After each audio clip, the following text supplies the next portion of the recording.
Hello student, in this video we are going to start unit number 4 non-metallic materials plastics। तो आज के इस lecture में हम लोग यूनिट 4 जो है स्टार्ट कर रहे हैं और यूनिट 4 जो है हमारा वो है नॉन मेटालिक मटेरियल। अगर हम इसकी वेटेज की बात करें तो इसका वेटेज जो है वो 15% है। 10 मार्क्स के क्वेश्चन यहाँ से आते हैं, यानी कि इसका वेटेज 15% के आसपास है, यानी कि इसका 15% वेटेज है।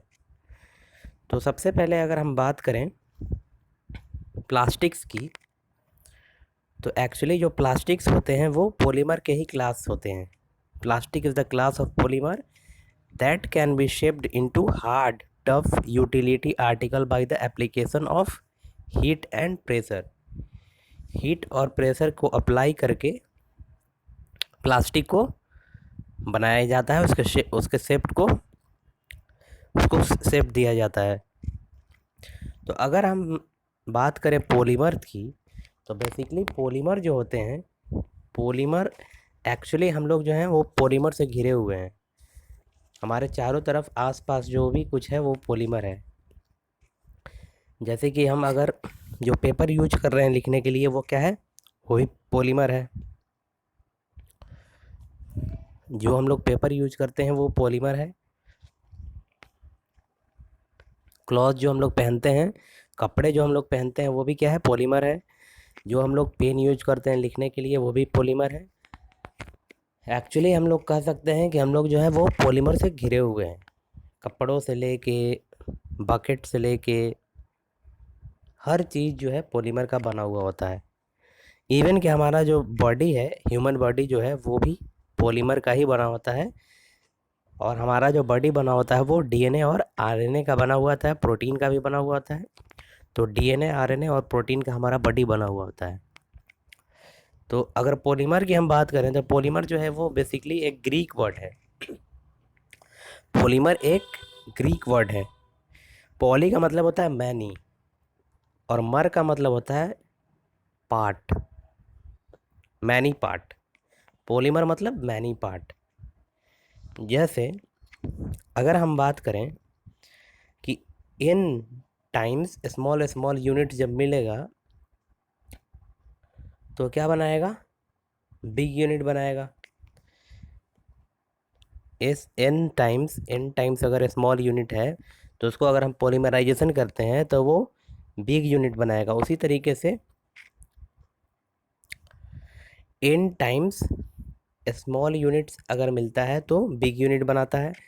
एन टाइम्स माइक्रो यूनिट अगर मिलता है तो पॉलीमराइजेशन के बाद वो मैक्रो यूनिट बनाता है।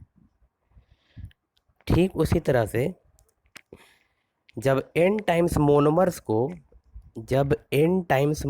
को पॉलीमराइजेशन करते हैं तो हमारा पॉलीमर बनता है। मतलब जो पॉलीमर बनता है वो मोनोमर से मिल के बनता है। पॉलीमर जो बनता है वो मोनोमर से मिल के बनता है। तो इसका कॉन्सेप्ट यही है कि polymer is a combination of many of monomers. तो हम अभी यहाँ बात कर रहे हैं प्लास्टिक्स की। तो प्लास्टिक बेसिकली क्या है, is a class of polymer that can be shaped into hard tough utility article by the application of heat and pressure. They are high molecular mass macromolecules. They are high molecular mass macromolecules. ये क्या होते हैं, high मोलिकुलस मैक्रोमोलिकुल्स होते हैं। Formed by the combination of large number of simple molecules. बहुत सारे simple molecules से मिलके, जिसको क्या बोलते हैं, मोनोमर्स। बहुत सारे सिंपल मोलिकुल्स जो कि मोनोमर्स कहलाते हैं, उनसे मिलकर हमारे ये जो होते हैं मैक्रो मॉलिक्यूल्स वो फॉर्म्ड होते हैं, बनते हैं, जिसको हम लोग पॉलीमर बोलते हैं। अब हम बात करते हैं कि पॉलीमराइजेशन क्या होता है। तो अभी हमने बात किया कि the process by which monomers are converted into polymer. The process by which monomers are converted into polymers. Is called polymerisation. तो इसको बोलते हैं पॉलीमराइजेशन। अब अगर हम बात करें प्लास्टिक्स के प्रॉपर्टीज़ के बारे में, तो कुछ प्लास्टिक्स के प्रॉपर्टीज़ हैं, जैसे कोरोजन रेसिस्टेंस। प्लास्टिक क्या होते हैं? कोरोसिव रेसिस्टेंस होते हैं। प्लास्टिक्स में आपने देखा होगा कि जंग वगैरह नहीं लगता है प्लास्टिक्स में। Plastics are highly resistance to corrosion. Light in weight, they are light in weight. Plastics क्या होते हैं? और चीज़ों के मुकाबले में प्लास्टिक्स क्या होते हैं? हल्के होते हैं, काफ़ी लाइट होते हैं। Easy workability, they can be easy moulded into desired shape. इनको क्या किया जा सकता है? ईजिली मोल्ड किया जा सकता है शेप में, किसी भी शेप में इसको ढाला जा सकता है ईजिली, आसानी के साथ। तो they can easily moulded into desired shape. Chemical inertness, इसका जो प्रॉपर्टी है फोर्थ, वो है chemical inertness. They are not affected by acid, oil and light. ये क्या होते हैं? केमिकली इनर्ट होते हैं। ये किसी भी तरह के रिएक्शन में पार्टिसिपेट नहीं करते हैं, प्लास्टिक्स वगैरह, और ना किसी रिएक्शन का इस पर कोई इफेक्ट पड़ता है। तो ये बेसिकली क्या होते हैं? केमिकली इनर्टनेस होते हैं। लो मेंटेनेंस, पांचवा जो प्रॉपर्टी है वो है लो मेंटेनेंस। तो इनका जो मेंटेनेंस होता है वो काफ़ी लो होता है। They do not required any protective covering such as paint. इनको किसी तरीके से किसी भी तरह का कवरिंग का ज़रूरत नहीं पड़ता है इनको प्रोटेक्शन के लिए। ये काफ़ी जो होते हैं प्रोटेक्टिव होते हैं खुद। गुड स्ट्रेंथ, इनका स्ट्रेंथ भी अच्छा होता है। टेंसाइल स्ट्रेंथ इनका हाई होता है। ये सब जो है इसके प्रॉपर्टीज़ है। तो आपको एटलीस्ट 5 to 8 प्रॉपर्टीज़ जो है वो पता होना चाहिए। इसके अगर आगे की प्रॉपर्टी की बात करें, ये डेकोरेटिव सरफेस इफेक्ट होते हैं। Plastic surface possess shining and glossy surfaces. Plastics वगैरह क्या होते हैं? देखने में अच्छे लगते हैं, तो शाइनिंग करते हैं।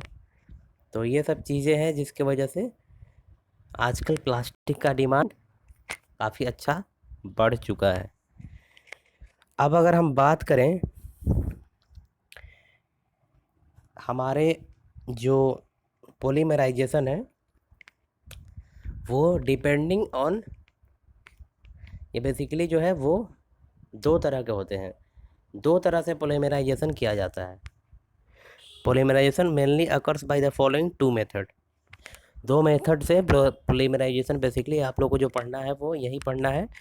ऐसे तो बहुत सारे तरीके हैं, लेकिन बेसिकली हमें जो पढ़ना है वो क्लासिफिकेशन पॉलीमर्स का बहुत तरह से हो सकता है। जैसे classification based on surface source of availability, मतलब उसके अवेलेबिलिटी के सोर्स पे जो है उसको क्लासिफाई कर सकते हैं। उसको क्लासिफिकेशन बेस्ड ऑन स्ट्रक्चर, उसके स्ट्रक्चर के बेसिस पे भी उसको हम क्लासिफाई कर सकते हैं। Classification based upon molecular structure, molecular structure के बेसिस पे भी उसको क्लासिफाई किया जा सकता है। Classification based upon mode of synthesis, तो ये सब भी जो है क्लासिफिकेशन है पॉलीमर्स के। तो हमें बेसिकली जो पढ़ना है वो दो तरह का polymerisation mainly occurs by the following two method. पहला है हमारा एडिशनल पॉलीमराइजेशन। पहला जो है वो हमारा है एडिशनल पॉलीमराइजेशन। तो एडिशनल अगर पॉलीमराइजेशन की बात करें तो इसमें same kind of monomers use होते हैं। एक ही तरह के मोनोमर्स यूज होते हैं। ये हमारा जो पहला हमारा जो है एडिशनल पॉलीमराइजेशन, इसमें एक ही तरह के मोनोमर्स यूज होते हैं। तो इसको हम बोल सकते हैं polymers formed by different direct addition, polymers formed by direct addition of repeated monomers. Same तरह के मोनोमर्स क्या होंगे? एक ही काइंड के मोनोमर्स यूज होते हैं इसको बनाने के लिए। Direct addition of repeated monomers without the elimination of by product molecule is called addition polymer। तो ये हम लोग बोलते हैं। हमारा जो दूसरा है, अगर हम इसकी बात करें तो इसका अगर हम एग्जाम्पल की बात करें तो ये पॉली इथाइलिन जो है हमारा, अगर हम उसको पॉलीमराइजेशन करें तो हमें पॉली इथाइलिन मिलेंगे। पॉली इथाइलिन का फॉर्मूला क्या होता है? NCH2 double bond CH2। जब उसको हम पॉलीमराइजेशन करते हैं एट द टेम्परेचर 333 केल्विन से 343 केल्विन, जहाँ एटमॉस्फेरिक प्रेशर क्या होगा? 627 ATM होगा, तो वो चेंज हो जाएगा सिंगल बॉन्ड में। ये डबल बॉन्ड है और वो चेंज हो जाएगा सिंगल बॉन्ड में। तो बेसिकली एडिशनल पॉलीमराइजेशन जो होता है वो सेम काइंड ऑफ मोनोमर्स के यूज से बनता है, होता है additional polymerisation. Addition polymers have same empirical formula as their monomers. The process by which addition polymers are formed is called addition polymerization. This type of polymerization is also called chain growth polymerization. Additional polymerisation को chain growth polymerisation भी बोलते हैं, क्योंकि इसमें chain बनता है। अगर हम इसकी एग्जांपल की बात करें तो poly ethylene, poly propylene, buna S, polyvinyl chloride, ये सब क्या है? इसके एग्जांपल्स हैं। अब हम बात करते हैं इसकी प्रॉपर्टीज़ की। एडिशनल पॉलीमराइजेशन जो है, जिसमें हमने सबसे पहले पॉली इथाइलिन का एग्जांपल देखा। तो poly ethylene is chemically inert, it has greater toughness, hardness and tensile strength. Due to highly symmetrical chain structure, it is crystallized very easily. तो केमिकली इनर्ट होते हैं, इनका टफनेस काफ़ी अच्छा होता है, हार्डनेस होता है काफ़ी अच्छा, टेंसाइल स्ट्रेंथ भी अच्छा होता है।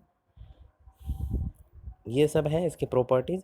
अगर हम यूजेस की इसकी बात करें, क्या क्या इसका यूज हो सकता है, तो for making high frequency insulator part, bottle caps, kitchen and domestic appliances, toys, tubes, pipe, coated wire, bags of packing and flexible bottle, ये सब इसके यूज हैं। हमारे एडिशनल पॉलीमराइजेशन जो है इसके यूज हैं। अब हम बात करते हैं कंडेंसेशन पॉलीमराइजेशन। तो कंडेंसेशन पॉलीमराइजेशन में more than one type of monomer used होगा। तो हम कह सकते हैं कि in condensation polymerisation more than one type of monomers are used. तो इसको हम देखिए, यहाँ लिखा हुआ भी है कि polymer formed by the condensation of two और more than two monomers with the elimination of simple molecules like water, ammonia, HCl, alcohol, etc. is called condensation polymer. The process by which condensation polymer are formed is called condensation polymerization. अब इसका example क्या हो जाएगा? Phenol इसका example है, formaldehyde resin है जिसको bakelite बोलते हैं, नाइलॉन 6 है, टेराइलिन है, नाइलॉन 6 भी है,